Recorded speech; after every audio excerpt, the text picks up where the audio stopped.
આ બાજુ ધ્યાન. ધોરણ 12 ચેપ્ટર નંબર બીજું, ધોરણ 12 ચેપ્ટર નંબર બીજું અને લેક્ચર નંબર છે 22. આજે આપણે કંઈક જોવાની છે કેપેસિટરમાં ઉર્જા કેવી રીતે સંગ્રહ પામે. શેમાં બેટા? કેપેસિટરમાં. કેપેસિટરમાં સંગ્રહ પામતી ઉર્જા વિશે વાત કરવાની છે અને ઉર્જાનું શું મેળવવાનું છે સૂત્ર. તો તમે કેમ લખી નાખ્યું છે? થોડુંક ડાઉટફુલ હતું એટલે મેં લખી નાખ્યું છે. અને વાક્ય રચના લખવા જાઉં તો બહુ વાર લાગે એટલે પહેલા લખી નાખી મેં. લખતા વાક્ય રચના જાઉં તો બહુ વાર લાગે એવું હતું. કેપેસિટરની ઉર્જા શોધવાની છે, ઉર્જા. હવે એના માટે પહેલા આપણે બે સુવાહકો લેશું. આ સુવાહક 1 અને આ સુવાહક 2. ધ્યાન રાખજો. આ તમારો પહેલો સુવાહક અને આ બીજો સુવાહક. આ બે સુવાહક છે. કેટલા સુવાહક છે બેટા? 2. અહીંયા ધ્યાન આપજો. કેટલા સુવાહક છે? 2. આ તમારો પહેલો સુવાહક છે અને આ બીજો સુવાહક છે. કેટલા સુવાહક છે? 2. આ પહેલો સુવાહક અને આ બીજો સુવાહક. કેટલા સુવાહક છે? 2. આ પહેલો સુવાહક અને આ બીજો સુવાહક. બંને અત્યારે શરૂઆતમાં બે પ્લેટ છે. ટૂંકમાં સુવાહકો એટલે બે પ્લેટ. આપણે ભણી ગયા ગોળા, કોઈ પણ યાદચ્છિક આકારના લઈ શકાય. કોઈ પણ આકાર તમે લઈ શકો. આકાર પર કોઈ લિમિટ નથી. તો આ બે સુવાહક છે, ધ્યાન રાખજો. આ સુવાહક પહેલો અને આ સુવાહક બીજો. આના પરનો જે વીજભાર છે ને, અત્યારે બંને તટસ્થ છે. શરૂઆતમાં બંને પર કોઈ વીજભાર નથી. કેપેસિટરમાં આપણે ભણી ગયા કે બે સુવાહકો હોય તો બંનેને વીજભારિત કરીએ. એકને ધન કરવો પડે તો એકને એટલો જ ઋણ કરવો પડે. તો વીજભારિત બે રીતે થાય. બેટરી વડે જોડો તો એ વીજભારિત થાય છે, પણ આપણે એમ કરીએ છીએ. આપણે કેપેસિટરની ઉર્જા શોધવાની છે, ઉર્જા. અને એ ઉર્જા માટેનું સૂત્ર શોધવાનું છે. તો જો આ એક અને આ બે સુવાહકો છે, બરાબર. હવે આ બંને સુવાહક આકૃતિમાં ધ્યાનમાં દર્શાવ્યા મુજબ અત્યારે બંને પરનો વીજભાર 0 છે. કોઈ વીજભાર જ નથી. આ પણ વીજભારની દ્રષ્ટિએ તટસ્થ છે અને આ પણ વીજભારની દ્રષ્ટિએ કેવા છે? તટસ્થ. એટલે કે બંને વીજભારની દ્રષ્ટિએ કેવા છે બેટા? તટસ્થ. હવે હું વીજભારિત કરવા માંગુ છું તો હું આ જે સુવાહક 2 છે એના પરથી ધીમે ધીમે ટુકડે સુવાહક 2 પરથી ધીમે ધીમે ટુકડે વિદ્યુતભાર ક્યાં લઈ જઈશ? સુવાહક 1 પર. સુવાહક કયા પરથી? 2 પરથી. કેવી રીતે બેટા? ધીમે ધીમે વીજભાર ક્યાં લઈ જઈશ? સુવાહક 1 પર. કોના પર? સુવાહક 2 પરથી ધીમે ધીમે વિદ્યુતભારને ક્યાં લઈ જઈશ? સુવાહક 1 પર. સુવાહક 2 પરથી વિદ્યુતભારને ધીમે ધીમે ક્યાં લઈ જઈશ? સુવાહક 1 પર. સુવાહક 2 પરથી વિદ્યુતભારને ધીમે ધીમે ક્યાં લઈ જઈશ? વિદ્યુતભાર 1 પર લઈ જાવ કે જેથી સુવાહક 2 પર શું લઈ જવામાં આવે. એટલે અહીંયા ધ્યાન આપજો. અહીંયાથી હું વીજભારને લઈ જાઉં. દાખલા તરીકે અહીંયાથી હું અત્યારે તટસ્થ છે. અહીંયાથી હું ધીમે ધીમે નાના વીજભારને લઈ જાઉં. ડેલ્ટા ક્યુ. પહેલા એવું વિચારો, ડેલ્ટા ક્યુ દેશ. ધીમે ધીમે વીજભારને ધીરે આના પરથી વીજભારને આ લઈ જાઉં છું. હા, પાછા ધન વીજભારને લઈ જાવ. ધન વીજભાર. કયો વીજભાર? ધન વીજભાર. એકમ ધન વીજભારને ધીમે ધીમે સુવાહક 2 પરથી સુવાહક 1 પર લઈ જાઓ. પહેલા ચલો એકને લઈ ગયો, પછી બીજાને લઈ ગયો, પછી ત્રીજાને લઈ ગયો, પછી ચોથાને લઈ ગયો, એમ ધીમે ધીમે વીજભારને લઈ જાઓ. પહેલું, બીજું, ત્રીજું, એમ વીજભારને.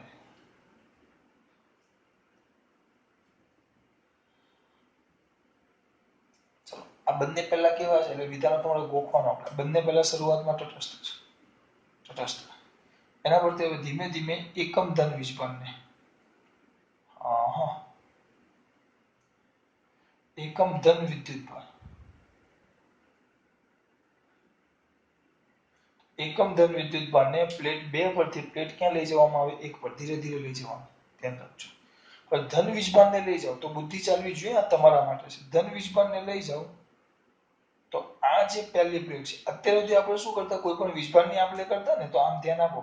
આપણે કાર્ય ધન્યા પફ ભણી ગયા, યાદ કરો. આકાશ અને રેશમ. આકાશ અને રેશમ. કાર્ય ધન્યા પફ લે એટલે કાચને કોની સાથે ઘસવામાં આવે? રેશમ સાથે. કાચને કોની સાથે ઘસવામાં આવે? રેશમ સાથે. જેવું કાચને રેશમ સાથે ઘસવામાં આવે તરત શું થાય? તમારો જેવું કાચને રેશમ સાથે તમે ઘસો, જેવું કાચને તમે કોની સાથે ઘસો બેટા? રેશમ સાથે.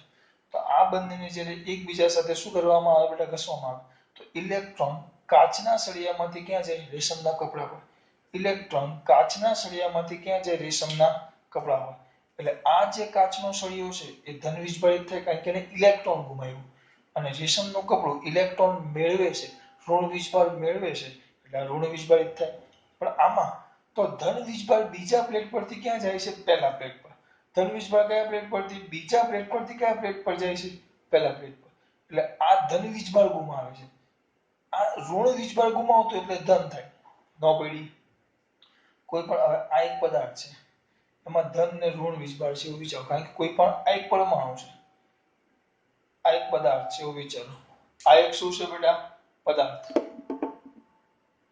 આ એક પદાર્થ છે હવે આ ક્યુ ધન વીજભાર છે આ સોરી પેલા એ વસ્તુ તમને ખબર આ પ્લસ માઇનસ છે આ પ્લસ માઇનસ કારણ કે પરમાણુ અને પદાર્થ બંને વીજભારની દ્રષ્ટિએ કેવા હોય તટસ્થ એટલે જેટલા ધન હોય એટલા ઋણ હોય હવે વિચારો આમાંથી ઇલેક્ટ્રોન મુક્ત થાય તો હવે આ ધન વીજભારિત થઈ ગયું કહેવાય જો ઇલેક્ટ્રોન જાય તો પણ એ જ રીતે પદાર્થ હોય ધન ઋણ પેલા તટસ્થ છે એટલે જેટલા ધન એટલા ઋણ પણ હવે ધન વીજભાર મુક્ત કરે તો એને કયો વીજભાર વધે આ ધન વીજભાર ગુમાવે ધન વીજભાર તો શું કયો વીજભારિત થાય ઋણ વીજભારિત એટલે કે અહીંયાથી ધીમે ધીમે આપણે કયા વીજભારને ધન વિદ્યુતભારને એકમ ધન વિદ્યુતભારને કયા પ્લેટ 1 પરથી અથવા પ્લેટ 2 પરથી ક્યાં લઈ જઈએ છીએ પ્લેટ 1 ઉપર એટલે એકમ ધન વીજભારને 2 પરથી 1 ઉપર લઈ જાવ 2 પરથી 1 ઉપર એટલે આ ધન વીજભાર ગુમાવે એટલે આ ઋણ વીજભારિત થાય અને આ ધન વીજભાર મેળવે એટલે આ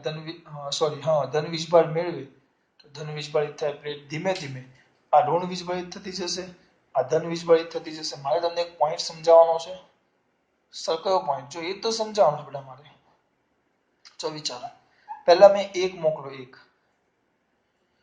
મોકલો જો તમને બે રીતે એક વસ્તુ સમજાવું આમાંથી એક ધન વીજભાર ગયો તો આ ઋણ વીજભારિત થયો અને આ ધન થયો બરાબર હવે પાછું એક બીજા ધનને હું મોકલવા જાઉં પાછું એક ધન વીજભારને મારે મોકલવું છે સામે મારે પાછા એક ધન વીજભારને સામે મોકલ પહેલા એક મોકલી દીધો હવે બીજાને મોકલવો હોય તો હવે આ જ્યારે ધન વીજભાર આવશે ત્યારે ધન વચ્ચે શું થશે અપાકર્ષણ એટલે મારે આ અપાકર્ષણનો વિરોધ કરીને આ ધન વીજભારને સામે લઈ જવું પડે તો આ પાછો ધન અને આ ઋણ પાછું ત્રીજો ધન વીજભાર લઈ જાઉં તો હવે મારે પાછું આ બે ધન વીજભાર હવે આનો વિરોધ કરશે તો આ બંને ધન વીજભાર જે વિરોધ કરે એટલે આ કારણ કે ધન તો ધન વચ્ચે શું થાય બે વસ્તુ થાય આ ઋણ છે ને આ ધન છે તો આ ઋણ એક તો આકર્ષે ને આ ધન અપાકર્ષે એટલે આ જે વિરુદ્ધ બળ લાગે બંને વિરુદ્ધ બળનો મારે તેમ છતાં ધનને આ બાજુ મોકલવા માંગુ છું તો મારે અપાકર્ષણ બળનો વિરોધ કરીને અહીંયા લાવવો પડશે અપાકર્ષણ બળનો વિરોધ કરીને લાવવા માટે મારે એના પર શું કરવું પડે કાર્ય વીજભાર પર કાર્ય કરવું પડે તો વીજભાર પર જે કાર્ય કરવું તો એ ઉર્જા વિદ્યુતભારને મળે અને વિદ્યુતભાર પાછા ક્યાં આવે છે પ્લેટ ઉપર એટલે એ ઉર્જા પાછું કોને મળી જાય પ્લેટને એટલે બંને પ્લેટમાં વિદ્યુતભાર સંગ્રહ પામે અને એ પ્લેટો પર વીજભાર આવે જે વિદ્યુતભાર પર ઉર્જા છે એટલે ઉર્જા કોને મળે કેપેસિટર એમ કેપેસિટરની ઉર્જા મળે કેપેસિટરની ઉર્જા કેવી રીતે મળી જો પહેલા આ બે પ્લેટો છે પહેલા વીજભારની દ્રષ્ટિએ કેવી હતી તટસ્થ ધીમે ધીમે આ ઋણને ક્યાં લઈ ગયા ધન ઉપર ઋણને ક્યાં લઈ જઈએ ધન ઉપર ઋણને ક્યાં લઈ જઈએ અહીંયા ધીમે ધીમે ધન વીજભારને આ બાજુ લઈ જાઉં છું સોરી ઋણને ધન બોલ્યો ધન વીજભારને આ બાજુ લઈ જાઉં છું એટલે આ ઋણ થતો જાય ને આ ધન થતો જાય હવે જેમ વધુ લાવતા જશો એમ આ મારે ધન આ જે ધન આ બાજુથી આવવાનો પ્રયત્ન કરશે એમાં વધુ ધન થાય જેમ વધુ ધન થશે ને આ વધુ ઋણ થાય એમ મારે લઈ જવા માટે કાર્ય કેવું કરવું પડશે વધારે એટલે કોઈ પણ વખતે જોશો કોઈ પણ વખતે આ જે સુવાહક એક જો એટલે મારે આ વિરુદ્ધ કાર્ય કરવું પડે એ જે વિરુદ્ધ કાર્ય કરવું એ કેપેસિટર એટલે વિદ્યુતભારને ઉર્જા સ્વરૂપે સંગ્રહ પામે અને વિદ્યુતભારને ઉર્જા સ્વરૂપે મળે એ અને વિદ્યુતભારને ઉર્જા સ્વરૂપે મળે કોણ સોરી હું બોલતો હતો એ કોને વિદ્યુતભારને કયા સ્વરૂપે મળે ઉર્જા સ્વરૂપે શું વિદ્યુતભારને ઉર્જા સ્વરૂપે મળે કાર્ય તો એ ઉર્જા વિદ્યુતભારને મળી અને એ વિદ્યુતભાર ક્યાં હોય કેપેસિટરની પ્લેટ ઉપર એટલે એ ઉર્જા કોને મળે કેપેસિટરને ઇનડાયરેક્ટલી હું પૈસા દાખલા તરીકે તમે ફી મને આપો તો એ ફી મને આપો એટલે ખરેખર ડાયરેક્ટલી સંસ્થામાં પહોંચી જ કારણ કે તમે મને ફી આપી હું સંસ્થામાં આપી દેવા તમે મને ફી આપો એ ફી હું ડાયરેક્ટ કોને આપું સંસ્થામાં એટલે તમે મને આપો એટલે બધા પાસે આવી ગઈ એમ કહેવાય કે નહીં ભરી એને નથી ભરી એ ભરજો પાછા સુવાહક વળી આ બાજુ ઘરમાં 5 વ્યક્તિ કમાતા હોય, બધા વ્યક્તિ કમાઈ પગાર છેલ્લે પપ્પાને આપે તો ઘરનો પગાર એટલે દરેકની કમાણી એ છેલ્લે કોઈ ઘરમાં મેન સભ્યને આપે, પપ્પા કે જે હોય વડીલ એ વડીલને આપે એટલે કમાણી એમની જ કહેવાય. એમ આપણે કાર્ય કોના પર કર્યું? વિદ્યુત ભારને. એટલે ઉર્જા કોને મળી? વિદ્યુત ભારને. એ વિદ્યુત ભાર ક્યાં ગયા? બે કેપેસિટરની પ્લેટો પર. તો એ પ્લેટો પર ગયા એટલે ઉર્જા કોને મળી ગઈ? કેપેસિટરની પ્લેટને. ઓ મિત્ર ખબર પડે છે? એટલે ઉર્જા કેપેસિટરની પ્લેટ પર આવી ગઈ. આમાં એક શબ્દ એમ નથી આપ્યો, મેં આ સમજાવ્યું જૂની ચોપડીમાં આ રીતે આપેલું શબ્દ. હવે શબ્દ અલગ આપ્યો છે. કોઈ પણ વખતે કાર્ય કરો તો બીજા પ્લેટ પરનું જે વિદ્યુત સ્થિતિમાન છે, આનું વિદ્યુત સ્થિતિમાન છે એના કરતા પહેલા પ્લેટનું વિદ્યુત સ્થિતિમાન ઊંચું છે. ઊંચું જો એટલે જો સમજો કોઈ પણ સમયે. હવે અહીંયા જો આ પહેલા કેટલું હતું? પ્લસ. આને એક આ બાજુ કયો તો આ માઇનસ, આ પ્લસ, આ માઇનસ, આ પ્લસ. તો પહેલા એક હતું તો આ પ્લસ સોરી -1 કહેવાય. ઈવી લખી નાખીએ. આ +1 ઈવી ખાલી એકમ લખું છું. ચલો ઈવી ઉર્જા થઈ જશે. આ -1 વી વોલ્ટેજ. ચલો 2 આવ્યા તો -2 વી +2 વી. તો જો આનું વિદ્યુત સ્થિતિમાન 2, આનું 2, બંનેનું 2 જ છે. આનું +2 છે અને આનું -2 છે. એટલે આ વિદ્યુત સ્થિતિમાન કેવું થાય? વધારે હજી ઉમેરાય તો ચલો પ્લસ હજી એક લાવ્યા આ બાજુ તો આ +3, આ -3 તો -3 વી -3 વી. ગમે તેટલું લાવો એમ તમે લાવતા જશો એમ આનું વિદ્યુત સ્થિતિમાન પ્લસ થતું જશે, આનું માઇનસ થાય. એટલે ઓલવેઝ પહેલાનું વિદ્યુત સ્થિતિમાન જે પ્લસ છે એ બીજાનું વિદ્યુત સ્થિતિમાન જે માઇનસ છે. એટલે પહેલાનું વિદ્યુત સ્થિતિમાન એ બીજા કરતા હંમેશા કેવું હશે? ઊંચું. એટલે આનું વિદ્યુત સ્થિતિમાન કેવું હશે બેટા? વધારે.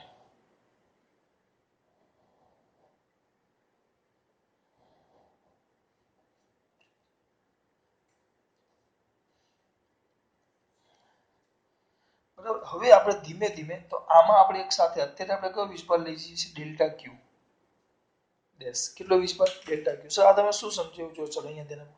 પેલા વિદ્યુત ભાર વિહીન સુવાહકો 1 અને 2 આકૃતિમાં ધ્યાનમાં લો. આ પહેલા બે વિદ્યુત ભાર તટસ્થ હતો. હવે સુવાહક 2 પરથી ધન વિદ્યુત ભારને સુવાહક 1 પર ટુકડે ટુકડે લઈ જાઓ કે જેથી સુવાહક 2 વિદ્યુત ભાર પ્રાપ્ત કરે. એટલે આપણે ધીમે ધીમે લઈ ગયા. સુવાહક 2 પરથી યાદ રાખવાનું, સુવાહક 2 પરથી સુવાહક 1 પર ટુકડે ટુકડે લઈ જાઓ. કોને? ધન વિદ્યુત ભારને. તો જેથી સુવાહક 2 વિદ્યુત ભાર પ્રાપ્ત કરે. હવે જે હમણાં તમને મુદ્દો સમજાવ્યો, સુવાહક 2 પરથી ધન વિદ્યુત ભારને સુવાહક 1 પર લઈ જવા માટે બહારથી કાર્ય કરવું પડશે. બહારથી કાર્ય કરવું પડશે કારણ કે કોઈ પણ તબક્કે સુવાહક 1 એ સુવાહક 2 કરતા ઊંચા સ્થિતિમાને છે. એના કરતા જે જૂની ચોપડીમાં હતું બરાબર હતું. મેં તમને જૂની ચોપડીનું સમજાવ્યું કે ગમે તે લેશો કેમ કાર્ય કરવું પડે? પેલા તટસ્થ હતા એટલે કઈ મગજમાં નથી. ચલો પહેલો વિસ્ફળ સામે લઈ ગયા એટલે વાંધો નહીં. બરાબર. જો અહીંયા એક ધન ને અહીંયા એક ઋણ થાય એટલે બીજો તમે ધન લાવવાનો પ્રયત્ન કરો તો આ પહેલી પ્લેટનો ધન એ બીજી પ્લેટ પરથી આવતા ધનનો વિરોધ કરે, અપાકર્ષણ થાય. એટલે વિરોધનો એ વિરુદ્ધ તમારે કાર્ય કરવું પડે. એટલે એ કાર્ય કરવું પડે. ડાયરેક્ટ આમાં ઊંચા સ્થિતિમાન શબ્દ વાપરો છો પણ ખરેખર લોજિકલી જોવો તો એમ થાય. લોજિકલી એમ કે સામેથી આ બાજુ ધન પ્લેટ થઈ ગઈ, સામેથી ધન વિસ્ફળ આવે તો ધન ધન વચ્ચે શું થશે? અપાકર્ષણ. બંને વચ્ચે શું થાય? અપાકર્ષણ. એટલે મારે એ અપાકર્ષણનો વિરોધ કરીને આને આ બાજુ લાવવો પડે. વિરોધ કરીને આ બાજુ લાવવો હોય તો તમારે એના પર શું કરવું પડે? કાર્ય. એમ થાય. સુવાહક 2 પરથી ધન વિદ્યુત ભારને સુવાહક 1 પર લઈ જવા માટે બહારથી કાર્ય કરવું પડશે કારણ કે કોઈ પણ તબક્કે સુવાહક 1 એ સુવાહક 2 કરતા કયા સ્થિતિમાને હશે? ઊંચા સ્થિતિમાને. કરેલા કુલ કાર્યની ગણતરી અત્યંત સૂક્ષ્મ વિદ્યુત ભાર સ્થાનાંતરમાં થતા કાર્ય પરથી કરીએ. ચલો કરી એટલે આવ્યું. આ કાર્ય કરવું પડે. ધારો કે કોઈક તબક્કે સુવાહક કયા પરથી 1 અને 2 પર અનુક્રમે અહીંયા ધાર લેવો.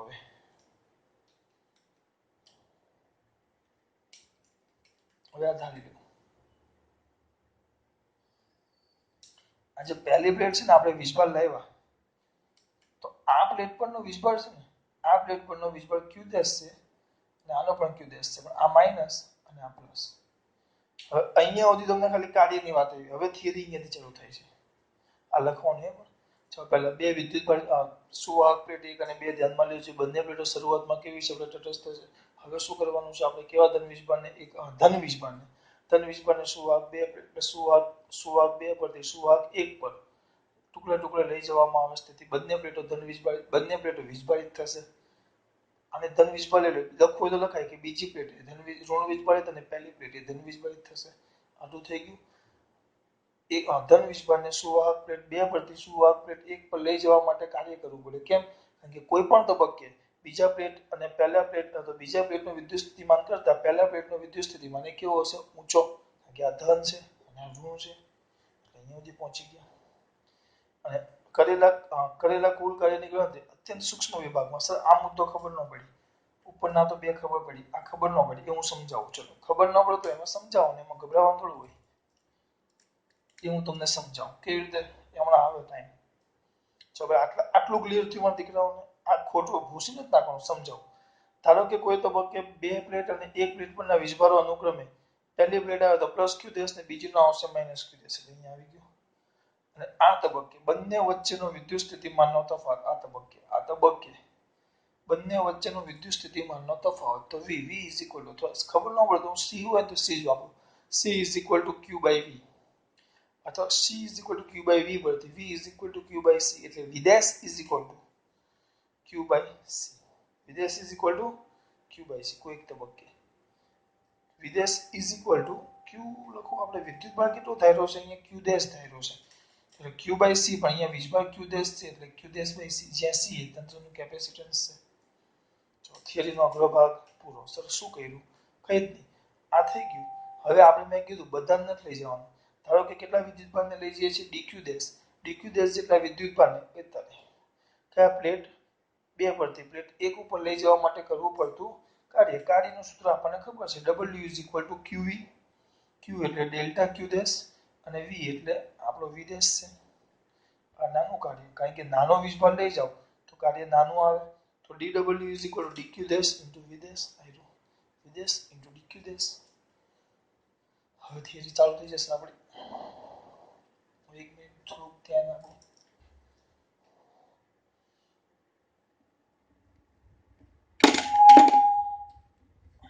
આવું કહી દીધું આપણે થોડુંક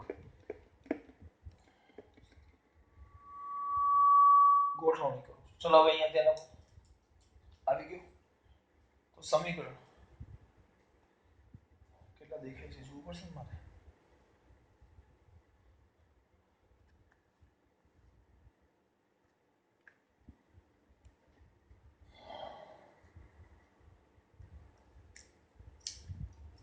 ચલો હવે જોશું ને દીકરા.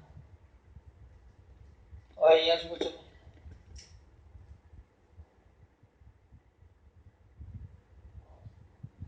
સમીકરણ 1 ની કિંમત સમીકરણ 2 માં મૂકતા અથવા સમીકરણ 1 અને 2 પરથી. ચલો બોલો. dw is equal to વિદેશ એટલે આપણે ભણી ગયા q dash by c into dq dash, જેને કહેશું આપણે સમીકરણ નંબર કયું બેટા? 3. હવે કોનો વારો? અહીંયા આમાં ખબર પડી. આને કહેવાશે સમીકરણ નંબર 3. બોલો આગળ. આગળ કોનો વારો? શું તમારો? ચાલુ કરી દઈએ આપણે. પતી ગયું. dw is equal to v dash delta q dash. બસ મારા દીકરાઓ ધીમે ધીમે આગળ ચાલશે.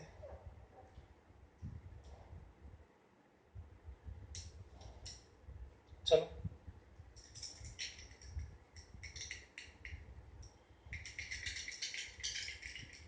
હું જોઉં છું. મારો વારો છે, મને કઈ ખબર નથી પડતી. એવું કરવાનું કઈ નહીં. નાનો વીજભાર dq dash લેવા આપણે. તો આપણે તો કેટલો વીજભાર લાવવાનો છે? q. તો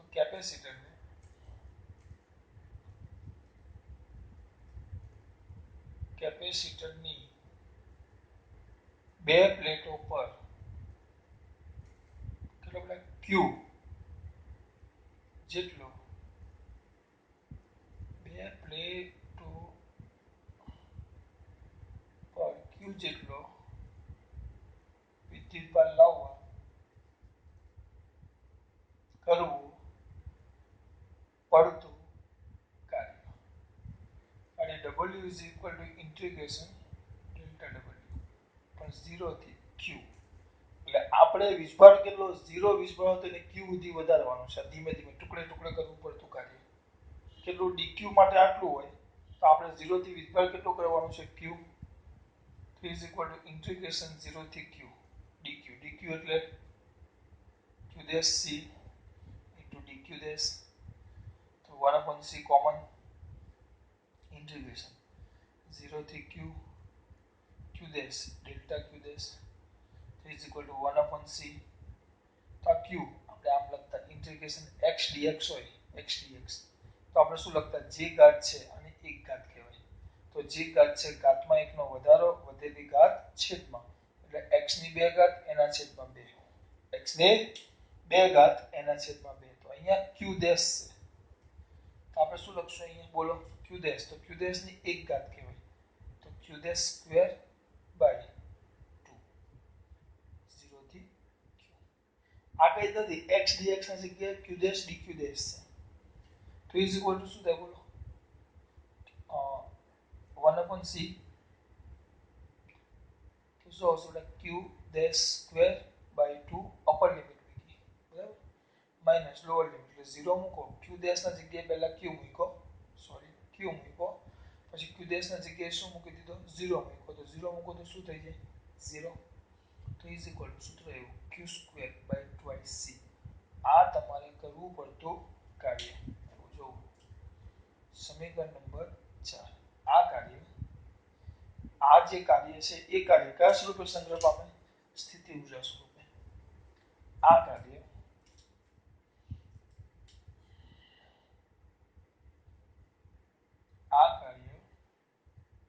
કેપેસિટરમાં સ્થિતિ ઊર્જા સ્વરૂપે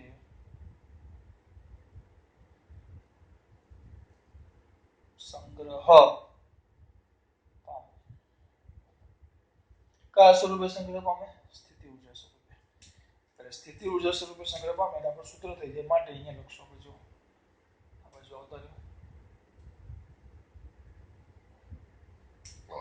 શું આવશે u dash,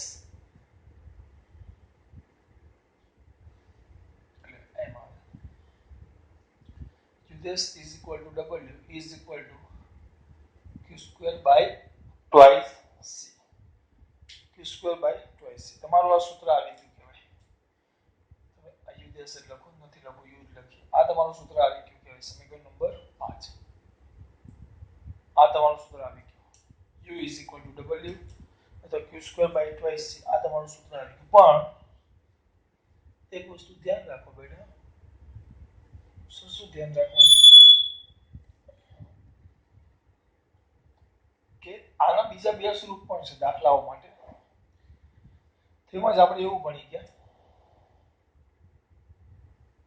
q is equal to તો cv, ક્યાંથી લેવા cv, c is equal to q by v, તો q is equal to cv હોવાથી શું કિંમત મૂકો બેટા, તો u is equal to આના જગ્યાએ મૂકો cv, તો cv આખાનો વર્ગ by twice c, તો લખશો તો 1/2 c square v square, કારણ કે બંનેનો વર્ગ છે, છેદમાં by c, એક c c ક્યુબ, તો 1/2 c v square. આ તમારું સમીકરણ નંબર કયું આવી ગયું, છઠ્ઠું. પણ આમ સ્થિતિ ઊર્જાનું બીજું સૂત્ર એવું, આ સાચું જ છે પણ આનું સ્વરૂપ છે આ. જો તમને c અને v આપ્યા હોય તો 1/2 c v square લખાય, q અને c આપ્યા હોય તો 1/2 q square by twice c લખાય. તો અમુક એમ છે q અને v આપ્યા હોય તો સોરી 1/2 જે આવશે, બરાબર. આ તો q અને c આપ્યા હોય તો આવે, આ c અને v આપ્યા હોય તો આવે. સો q અને v આપ્યા હોય તો હમણાં એક હજી સૂત્ર આવે જોઈ લઈએ ચલો. વળી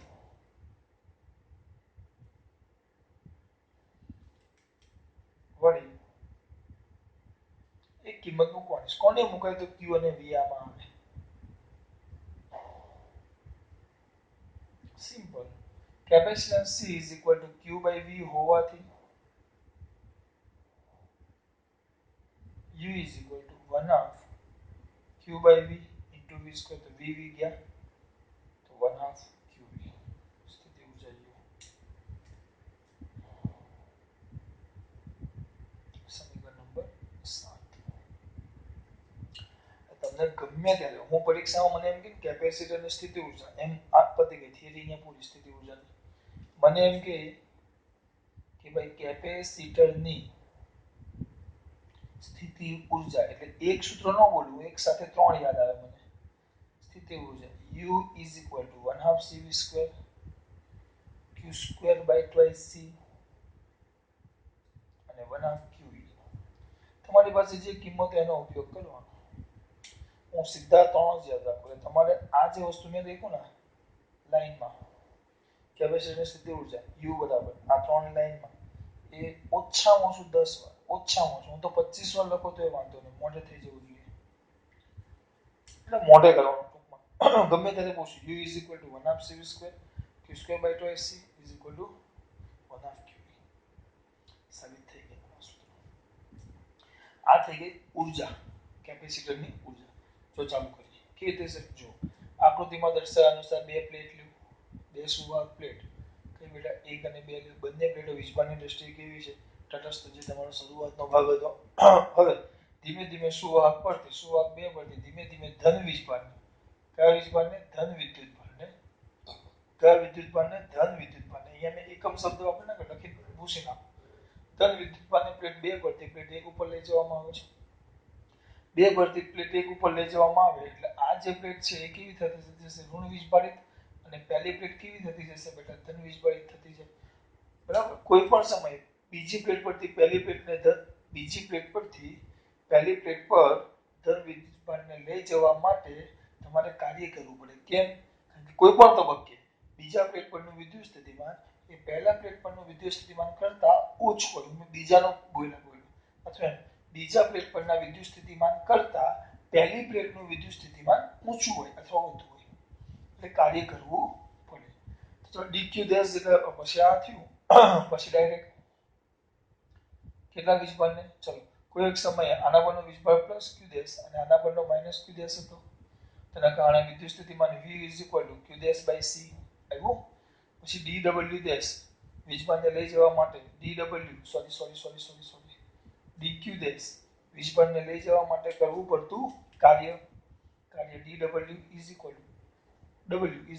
qv fd પણ આમાં વીજભાર છે તો qv q એટલે નાનો વીજભાર કયો હતો dq dash into v v એટલે કયો આપણો અને v ડેશ કીધું તો v ડેશ તેના પર q dash by c into dq dash આવી ગયો પછી કાંઈ નહીં કુલ કાર્ય w integration 0 થી q dw integration 0 થી q dw ની જગ્યાએ હવે ડેલ્ટા w કહેવાય ને ડેલ્ટા w ની જગ્યાએ q dash by c into delta q dash તો હવે એક કામ કરો 1/2 c કોમન કાઢ્યું તો q ડેશ છે તો જે ઘાત છે ઘાતમાં વધારો વધેલી ઘાત છેદમાં અને અપર લિમિટ અને લોઅર લિમિટ હવે આની કિંમત મૂકો તો 1/c તો વ્યવસ્થિત મૂકશે મારા દીકરા તો શું થશે આ થશે q square by 2 minus 0 કારણ કે આ q છે અપર લિમિટ q ડેશ ના જગ્યાએ q square અને 2 તો એમ જ આવે પ્લસ 0 એટલે 0 તો is equal to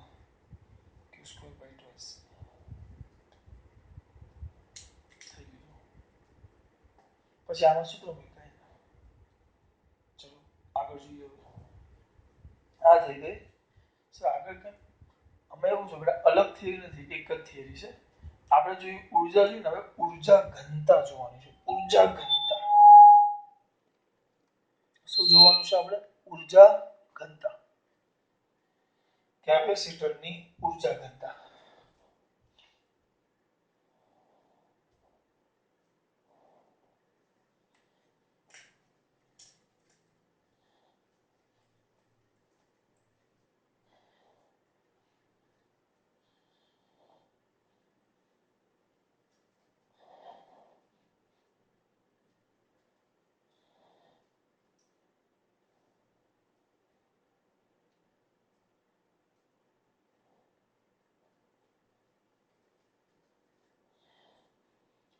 બોર્ડ મૂકશું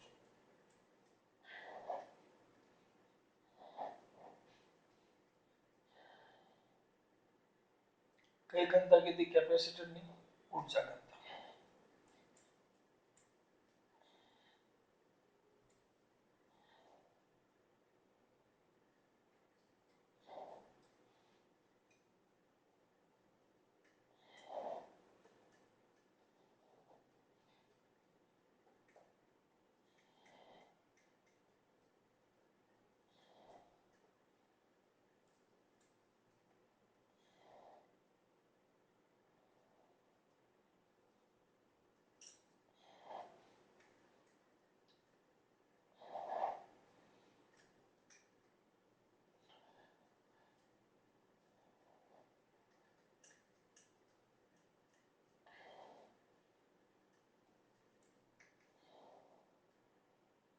चलो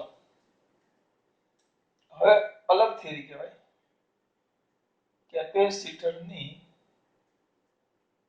ઊર્જા ઘનતા શબ્દ જ છે ઊર્જા ઘનતા આપણે વિદ્યુત પર ઘનતા ભણી ગયા હવે જોવાનું છે ઊર્જા ઘનતા તો શું આવશે જો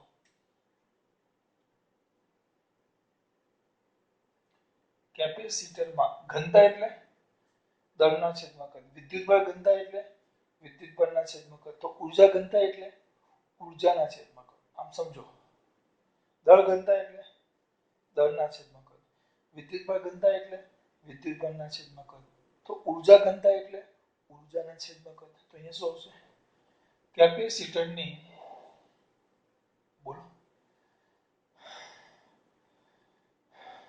થાક લાગી ગયો બોલ પૂછવામાં કેપેસિટરમાં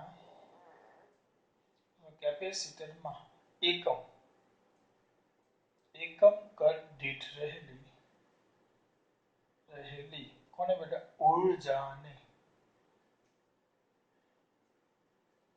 કેપેસિટરની ઊર્જા ઘનતા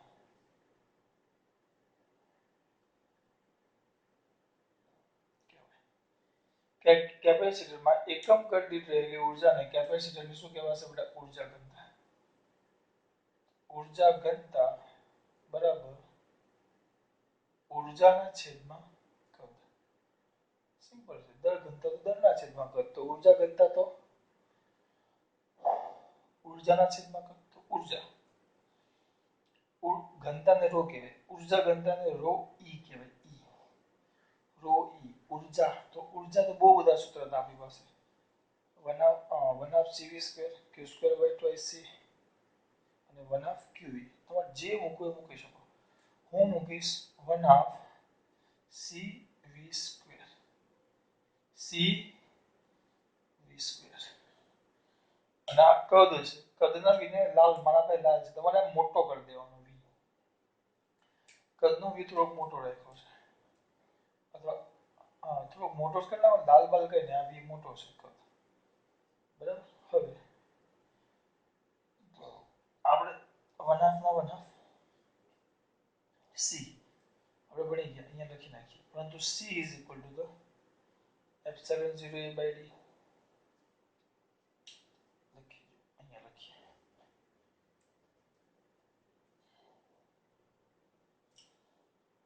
અહીં બાજુમાં લખીએ તો આવું લાગશે અહીંયા લખી નાખીએ ચલો કયું c is equal to the epsilon 0 a by d તો શું આવશે 1/2 એપ્સિલોન 0 a by d આ v એટલે વોલ્ટેજ તમે v સ્ક્વેર જ રાખો છેદમાં કદ કેપેસિટન્સ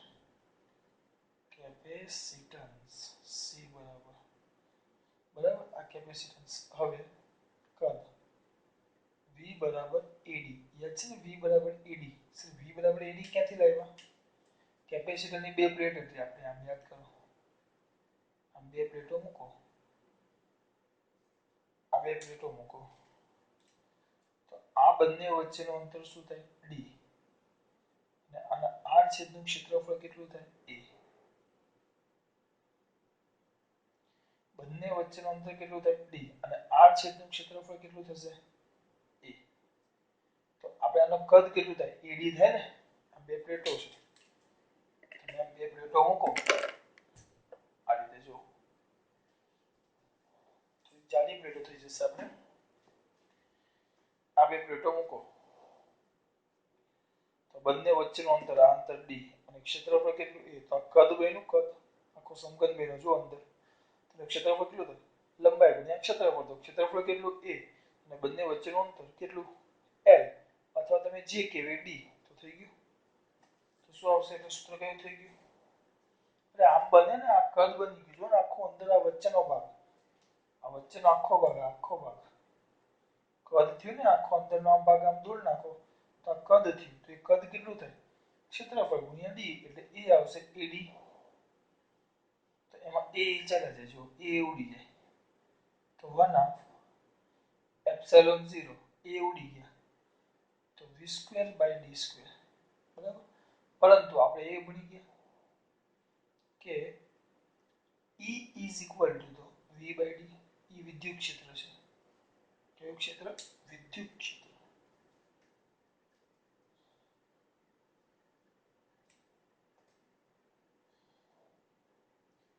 કયું ક્ષેત્ર બેટા? વિદ્યુત ક્ષેત્ર. તો વિદ્યુત ક્ષેત્ર E is equal to v by d હોવાથી એ બધું બાજુમાં લખ્યું છે, તમે અહીંયા પણ લખી શકો. તો આપણું સૂત્ર rho E is equal to 1/2 epsilon 0 E square. આ તમારું થઈ ગયું ઊર્જા ઘનતાનું સૂત્ર. કોનું સૂત્ર થયું બેટા? ઊર્જા ઘનતા. આ યાદ રાખવાનું. કેપેસિટરની ઊર્જા પૂછે તો 1/2 CV સ્ક્વેર 1/2 QV અને Q સ્ક્વેર બાય 2C. અને ઊર્જા ઘનતા પૂછે તો ρ E is equal to 1/2 epsilon 0 E square 1/2 epsilon 0 E square. આટલું યાદ રાખો ને દીકરા. બહુ મસ્ત વસ્તુ છે. હવે કઈ દઈએ સર? હવે મારો વારો. હવે છે આ પતી ગઈ ઊર્જા ઘનતા. કેપેસિટરમાં એકમ કરી દીધેલી ઊર્જાને કેપેસિટરની ઊર્જા ઘનતા કહેવાય. ઊર્જા ઘનતા બરાબર ઊર્જાના છેદમાં કદ. તો ρ is equal to 1/2 CV square. આ V વોલ્ટેજ છે ને કેપિટલ V એ કદ છે. 1/2 epsilon 0 A by D into V square ED. પછી બાજુમાંથી કિંમત અહીંયા મૂકતો ગયો. C ની આ કદ બરાબર આ AD. પછી કિંમત આવી ગઈ. પણ V બાય D ને તો આપણે E કહીએ, વિદ્યુત ક્ષેત્ર. તો ρ E is equal to 1/2 epsilon 0 E square. આ તમારું કેપેસિટરની ઊર્જા ઘનતાનું શું થઈ ગયું? સૂત્ર. કોની બેટા? કેપેસિટરની. કોની દીકરા? કેપેસિટરની ઊર્જા ઘનતા. હવે એમ કીધું છે કે એક નહીં પણ 2 થી 3 કેપેસિટરો શ્રેણીમાં હોય. કેટલા દીકરા? 2 થી 3. ધ્યાન રાખજો, એક નહીં. 2 થી વધારે કેપેસિટરો શ્રેણીમાં હોય અને 2 થી વધુ કેપેસિટરો સમાંતર હોય. તો કેપેસિટરને શ્રેણીમાં મૂકો કે સમાંતર મૂકો? કેપેસિટરને શ્રેણીમાં મૂકો કે સમાંતર મૂકો, બંને વખતે તેમાં સંગ્રહ પામેલી ઊર્જા એક સરખી હોય એવું સાબિત કરવાનું છે. કેપેસિટરને શ્રેણીમાં મૂકો કે સમાંતર મૂકો, બંને વખતે એમાં સંગ્રહ પામેલી ઊર્જા સમાન હોય એવું આપણે સાબિત કરવાનું છે. કેપેસિટરને શ્રેણીમાં મૂકો કે સમાંતર મૂકો, બંને વખતે સંગ્રહ પામેલી ઊર્જા સરખી હોય એવું એ લોકોએ સાબિત કરવાનું આપણને કીધું છે. તો જોઈએ આપણે.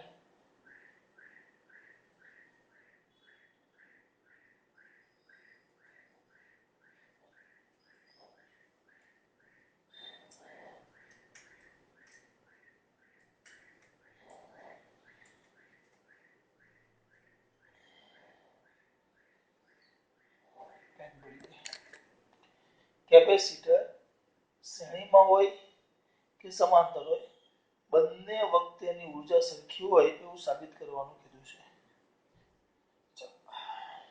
પહેલા કેપેસિટર કેવા છે બેટા? શ્રેણીમાં.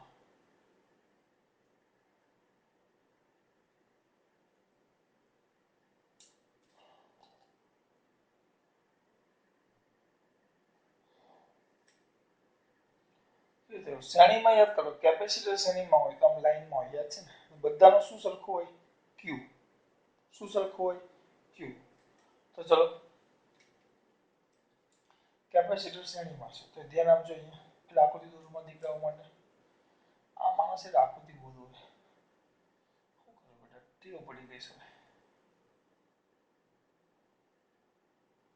આટલા દોરું છું 3. પછી આપણે બેટરી હતી, V વોલ્ટની બેટરી હતી ને આ બધા કેપેસિટર છે. આ C1 છે, C1 C2 અને C3 ત્રણ જ લઉં છું. અને આમાંથી Q જેટલો વીજભાર ગયો તો બધા બંને વીજભાર Q જ થાય, ખબર છે ને? તો કુલ ઊર્જા, ચલો વીજભાર કેટલો નીકળ્યો? Q. વોલ્ટેજ કેટલા છે? V. આનો સમતુલ્ય કેપેસિટન્સ C છે. તો કેપેસિટરની કુલ ઊર્જા u ઇઝ ઇક્વલ ટુ આપણે ભણી ગયા q square by twice c, બરાબર. તો બધાના q સરખા છે, બધા પર q જ આવશે, આના પર પણ q આવશે, આના પર પણ q આવશે અને આના પર પણ q આવશે. એટલે આપણે એક કામ કરીએ, q સ્ક્વેર ને બાય 2 બધા માટે સરખું બહાર કાઢી નાખો અને c લઈ લો. c, તો c સમતુલ્ય કેપેસિટર શ્રેણીમાં છે, તો 1/c1 + 1/c2 + 1/c3 આવી ગયું. આવ્યો. તો is equal to q square by twice c1 plus q square by twice c2 plus q square by twice c3. q square by twice c આવે તો u કહેવાય, તો આ u1 પહેલા કેપેસિટરની સ્થિતિ ઊર્જા, u2 બીજા કેપેસિટરની સ્થિતિ ઊર્જા અને પ્લસ u3. તેનો મતલબ એમ થયો કે મારે જો તંત્રની કુલ સ્થિતિ ઊર્જા શોધવી હોય, if I want to find out the total energy of the system, મારે તંત્રની કુલ ઊર્જા શોધવી હોય તો કુલ ઊર્જા ત્રણ કેપેસિટરની સ્થિતિ ઊર્જાના કોના જેટલું હોય? સરવાળા જેટલું. કુલ ઊર્જા સ્થિતિ ઊર્જા એ ત્રણની આ જે ઊર્જા છે એ ત્રણની ઊર્જાના કેટલા જેટલું થાય? શું થાય? સરવાળા જેટલું. ક્યારે? જ્યારે શ્રેણીમાં જોડેલું હોય. તો અમુકને એમ થાય જો શ્રેણીમાં સર આવું આવતું હોય તો સમાંતરમાં બદલાઈ જવું જોઈએ. તો ચેક કરીએ ચલો. કેપેસિટરો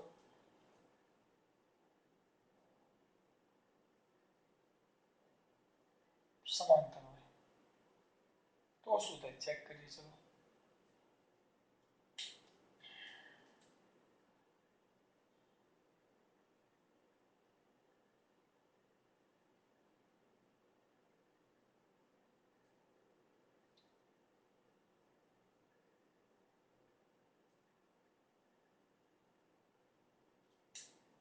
આ plus minus capacitor C1 C2 C3 કેટલો વીજભાર અહીંયાથી ગયો?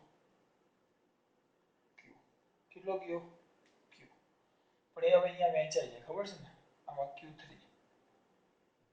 Q2 Q1 બધામાં વહેંચાઈ જાય.